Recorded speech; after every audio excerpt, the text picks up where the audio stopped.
ಪ್ರಿಯಾಂಕ ಖರ್ಗೆ ಅವರ ಪ್ರೇರಣೆಯಿಂದ ಇತ್ತೀಚೆಗೆ ನಿರ್ಮಾಣಗೊಂಡ ಕಲಬುರಗಿ ಮೃಗಾಲಯದಲ್ಲಿ ದಿನಾಂಕ 30/5/2026ರಂದು ಯುವ ಮುಖಂಡರಾದ ಶ್ರೀ ಕಿಶೋರ್ ಆರ್ ಗಾಯಕ್ವಾಡ್ ಅವರು ಮೃಗಾಲಯದ ವನ್ಯಜೀವಿಗಳಿಗೆ ಆಹಾರ ನೀಡಿ ತಮ್ಮ ಜನ್ಮ ದಿನಾಚರಣೆ ನೂತನವಾಗಿ ಆಚರಿಸಿಕೊಂಡಿರುವುದು ಗಮನಾರ್ಹವಾಗಿದೆ. ವನ್ಯಜೀವಿಗಳ ಕುರಿತು ಕಾಳಜಿ ಹಾಗೂ ಮೃಗಾಲಯದ ಪ್ರಚಾರ ಜನರಿಗೆ ಪರಿಚಯಿಸುವುದು ಅವರ ಮುಖ್ಯ ಉದ್ದೇಶವಾಗಿದ್ದು, ಮೃಗಾಲಯಕ್ಕೆ ಹೆಚ್ಚು ಜನರು ಆಗಮಿಸಿ ವೀಕ್ಷಿಸಿ ಆನಂದಿಸಿ ಅಭಿವೃದ್ಧಿಗೆ ಸಹಕಾರಿಯಾಗಬೇಕೆಂದು ಕಿಶೋರ್ ಗಾಯಕ್ವಾಡ್ ಅವರು ಮಾತನಾಡಿದರು.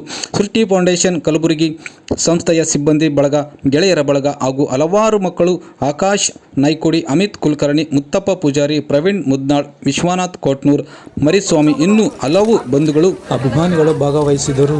ನಮಸ್ಕಾರ. ಇವತ್ತಿನ ದಿನ ಕಲಬುರಗಿ ಮಾರ್ಬಲ್ನಲ್ಲಿ ಇದ್ದಂಥ ಮೃಗಾಲಯದಲ್ಲಿ ನಾನು ಕಿಶೋರ್ ಗಾಯಕ್ವಾಡ್ ಸೃಷ್ಟಿ ಫೌಂಡೇಶನ್ NGO ವತಿಯಿಂದ ಹಾಗೂ NGOದ ಮಕ್ಕಳ ಜೊತೆ ವತಿಯಿಂದ ಒಂದು ಮೃಗಾಲಯದಲ್ಲಿ ಇರ್ತಕ್ಕಂಥ ಪ್ರಾಣಿ ಪಕ್ಷಿಗಳಿಗೆ ಮತ್ತು ಇಲ್ಲಿಂದ ಇದ್ದಂಥ ಪ್ರಾಣಿಗಳಿಗೇನು ಆಹಾರ ಧಾನ್ಯ ಹಾಗೂ ಮತ್ತು ಊಟದ ವ್ಯವಸ್ಥೆ ಮಾಡಿ ಒಂದು ದಿನದ ಏನು ಊಟದ ವ್ಯವಸ್ಥೆ ಮಾಡಿ ನಾವು ಈ ಮೃಗಾಲಯದಲ್ಲಿ ಒಂದು ಒಳ್ಳೆಯ ವಾತಾವರಣ ಸೃಷ್ಟಿ ಮಾಡಬೇಕು. ಈ ಭಾಗದಲ್ಲಿ ಕಲ್ಯಾಣ ಕರ್ನಾಟಕ ಭಾಗದಲ್ಲಿ ನಮ್ಮ ಮಂತ್ರಿಗಳಾದಂಥ ಶ್ರೀ ಪ್ರಿಯಾಂಕ ಖರ್ಗೆ ಅವರು ತುಂಬ ಕಷ್ಟಪಟ್ಟು ಇಂಥ ಒಂದು ಮೃಗಾಲಯವನ್ನು ಸ್ಥಾಪನೆ ಮಾಡಿದ್ದಾರೆ. ಸುಮಾರು 40ರಿಂದ 45 ಎಕರೆದಲ್ಲಿ ಇರ್ತಕ್ಕಂಥ ಈ ಮೃಗಾಲಯ ಕಲ್ಯಾಣ ಕರ್ನಾಟಕ ಭಾಗದಲ್ಲಿ ಅತಿ ದೊಡ್ಡ ಮೃಗಾಲಯ ಅಂದರೂ ತಪ್ಪಾಗಲ್ಲ. ಒಂದು ಮೃಗಾಲಯದಲ್ಲಿ ಇಷ್ಟು ಪ್ರಾಣಿ ಪಕ್ಷಿಗಳು ಇದ್ದಾವೆ. ಈ ಪ್ರಾಣಿ ಪಕ್ಷಿಗಳಿಗೆ ನಮ್ಮ ಸಂಸ್ಥೆ ವತಿಯಿಂದ ಒಂದು ಅನ್ನದಾನ ಕಾರ್ಯಕ್ರಮ ಅಂದರೂ ತಪ್ಪಿಲ್ಲ.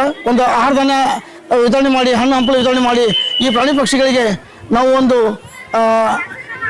ಸಹಕಾರ ಮಾಡಿದಂಥ ಕೆಲಸ ನಮ್ಮ NGO ವತಿಯಿಂದ ಮಾಡಿದ್ದೀವಿ. ಇದು ಬರ್ತಡೇ ಮಾಡೋ ಒಂದು ಉದ್ದೇಶ ಅಂದರೆ ಸುಮಾರು ಈಗ ನಮ್ಮ ಹುಟ್ಟುಹಬ್ಬ 40ನೇ ಹುಟ್ಟುಹಬ್ಬ. ಇದು ಈ 40ನೇ ಹುಟ್ಟುಹಬ್ಬ ಅಂಗವಾಗಿ ಒಂದು ವಿಶೇಷವಾಗಿ ಏನಾದರೂ ಒಂದು ಈ ಭಾಗದಲ್ಲಿ ನಾವು ಒಂದು ಮೆಸೇಜ್ ಕೊಡ್ತಕ್ಕಂಥ ಕೆಲಸ ಆಗಬೇಕು. ಇದೇನು ಪ್ರಾಣಿ ಪಕ್ಷಿಗಳಿಗೆ ನಾವೇ ಒಂದು ಎಂಥ ಧೈರ್ಯ ತುಂಬತಕ್ಕಂಥ ಕೆಲಸ ಮಾಡಬೇಕಂತ ಈ ಥರ ಒಂದು ಅನ್ನದಾನ ಕಾರ್ಯಕ್ರಮ ವಿತರಣೆ ಇಟ್ಕೊಂಡಿದ್ದೀವಿ.